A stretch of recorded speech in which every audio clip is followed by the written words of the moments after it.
See mustakarvaline Kiisu Mustu on õnnesärgis sündinud. Tallinnas Mustamäel Vildetee 57 maja trepikojas oli üks sadist kassi niidi ja nõelaga läbi tikkinud nagu padja. Lõpuks poosi õhkart kassi üles. Aga Mustul vedas. Koju tõtanud Edward kuulis trepi alt haledat näugumist. Nägin ühte kassipoega, kes oli paela otsas, pael kaelas niimoodi rippus seal.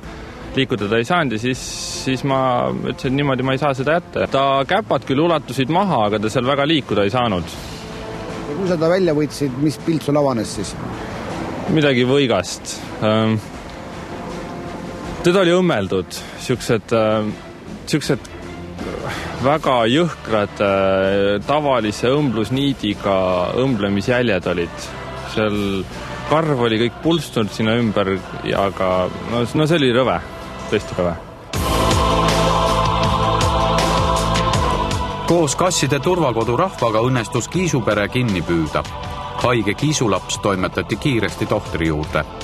Seal selgus ka karm tõde, millisteks jubedusteks inimloom tegelikult võimeline on. Arst nägi, et kass oli nahaga kaenla alt õmblusnõelaga õmmeldud niimoodi, et niidid ulatasid kaenla alt ümber kaela mitmekordselt ja kaenla alla tagasi.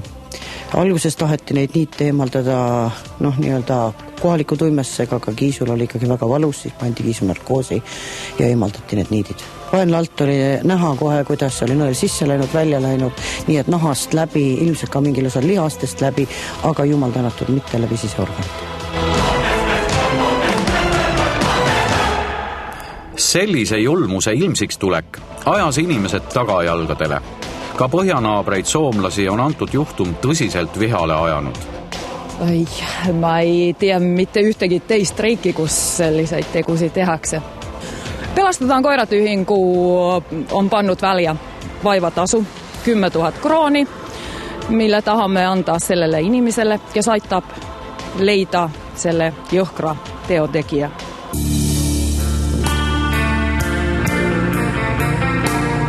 Eesti Loomakaitse Selts tegi politseile avalduse kriminaalasja algatamiseks. Vaevalt aga politseil süüdlast õnnestub kätte saada. Põhitunnistaja Kiisupoja näugumisest ei saa ju keegi sotti. Psühhiaater Jüri Enneti hinnangul pole taolised sadistid ainult loomadele ohtlikud. See on raskelt haige inimene, tema isiksus on rängalt vigane ja sassis ja vajab korrigeerimist ja sellesega seoses kogu tema siis tunnetus ja tegutsemine on haige ja see inimene vajab tõsist abi. Enesekindlus ja eneseusaldus täielikult puudub ja kui ta seda tavalise suhtlemise tasandil ei oska väljendada, siis leitakse mingi nõrgem objekt, kelle peal siis jõud käib üle ja siis mingil määral nagu kompenseeritakse. Raskelt haiged inimesed ja sinna piinamise või selle ohvriks ei ole mitte väiksed loomakesed, vaid on ka siis väiksemad ja suuremad meie kaaskodanikud, nii et perspektiiv on nukker, väga nukker.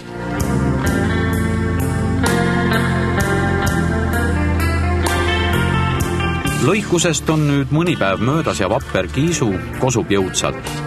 Kiisude turvakodu inimesed hoolitsevad tema eest hästi ja haavad paranevad kui nõiaväel. Loodetavasti leiab palju kannatanud kassilaps ka armastava kodu ja ei pea enam iial midagi taolist kogema. Mustamäe inimestel tasuks aga tähelepanelik olla. Sealkandis liigub ringi üks inimese näoga monstrum, kes risti ette ei löö ja kõike elavat vihkab. Kui ta ükskord kassi piinamisest tüdineb, võtab ta aga juba ette uue ohvri. Annaks Jumal, et see pole just sina, kes järgmisena jälgirätsepa nõelatorkeid taluma peab. Hiljuti selgus, et eestlased on ühed Euroopa suurimad viinaninad. Juhtum Mustamäel tõestab, et mine sa tea, ehk meie seas liiguvadki Euroopa kõige suuremad sadistid. Ükski normaalne inimene ju kassipojaga nii ei teeks.